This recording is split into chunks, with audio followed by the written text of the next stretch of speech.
The City Music Series on Today is proudly presented to you by City. We're going more now with Uche because the kids would be too afraid to clean glass. They wouldn't clean glass. That's why I think it's my husband. We're going to continue to track this story. But back now with our series Living Legends and my conversation with music icon Barry Gibb. Barry and his late brothers, Robin and Morris, were the Bee Gees, defining the sound of a generation. And I got a great pleasure talking with Barry about their legacy and his new mission, keeping their music alive. Do a little word association. You tell me what first comes to mind. Okay. Staying alive. The never-ending song. Yeah, I get hit with that at every turn, and I don't know why. I think Travolta's probably responsible for the success of that song. For all of his success, there are still some things Barry Gibb can't explain, except that music was always in his blood. Did you always know you could write? Yeah, since I was about 8 years old. I didn't know if I could write anything good. I just knew that that's where I wanted to be and that's what I was going to do. The eldest of the brothers Gibb, Barry was born in England along with twins Robin, Morris, and the youngest, Andy.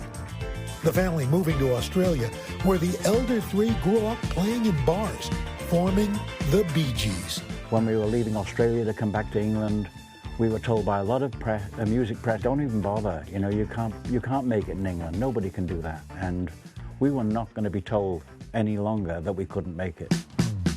Throughout their career, they had 9 #1 songs, a group record surpassed by only the Beatles and the Supremes. 5 of those hits from the 1977 soundtrack to Saturday Night Fever.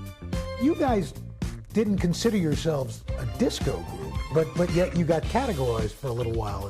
Oh yeah. We knew about the word, but we didn't know that our music would be classified as disco. I had a ball. I don't know about anybody else, but I had a ball. But it almost never happened. Years before coming to the U.S., the Bee Gees broke up in 1969. Great love between us was always there, but great competition between us became a big deal once we became famous. Once we had our first. Oh yeah. It's certainly a much stronger feeling if you're brothers. Why were we all looking to be solo stars when we were part of a great group? But it is the way of things. Ironically, it was a song eventually bringing them back together. How Can You Mend a Broken Heart? Your first #1 here in the States. What does that song mean to you? Robin came to see me, and I was in the middle of this song, and I reached out to him, and I said, "Hey, you want to finish this one with me? I've just started a song,"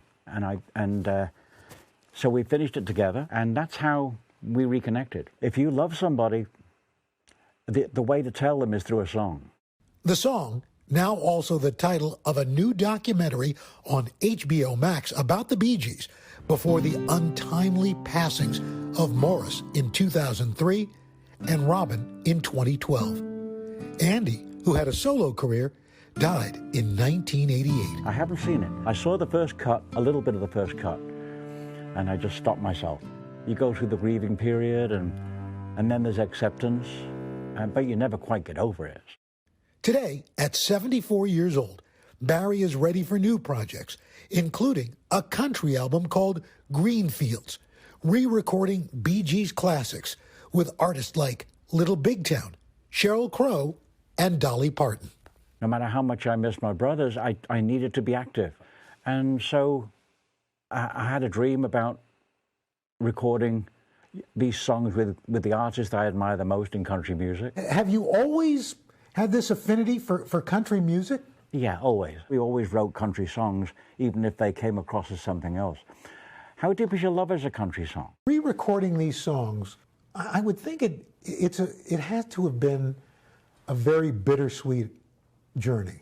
Yes, it was all of that, and I never lost the vision of my brothers throughout the whole album. It was my mission, it still is, to keep all the songs alive for as long as possible. What do you want the legacy of the Bee Gees to be? I don't know that I can ask for more than we've got, you know? I mean, I just have to keep making music I believe. Now, what more can I ask for, you know? What a beautiful story. Yeah, and you know, he was very generous with his time. He was very open and very honest. And You can't ask for more of that in an interview, and especially when it's somebody that is so iconic and seems so nice. So where can we hear this new music? I'm rooting for him with this new project. You can download it any place you normally would, and of course they've got their documentary on HBO Max, and we've got more of this interview with Barry Gibb on today.com. So That's good. Very good. And the only problem is the name of the album. It's also the name of our producer, Matt Greenfield. Oh, that's right. I didn't even make that connection when you made that joke. Yeah, but that's okay. It's a great album. He just said in our ear, it's a great name. But a great album.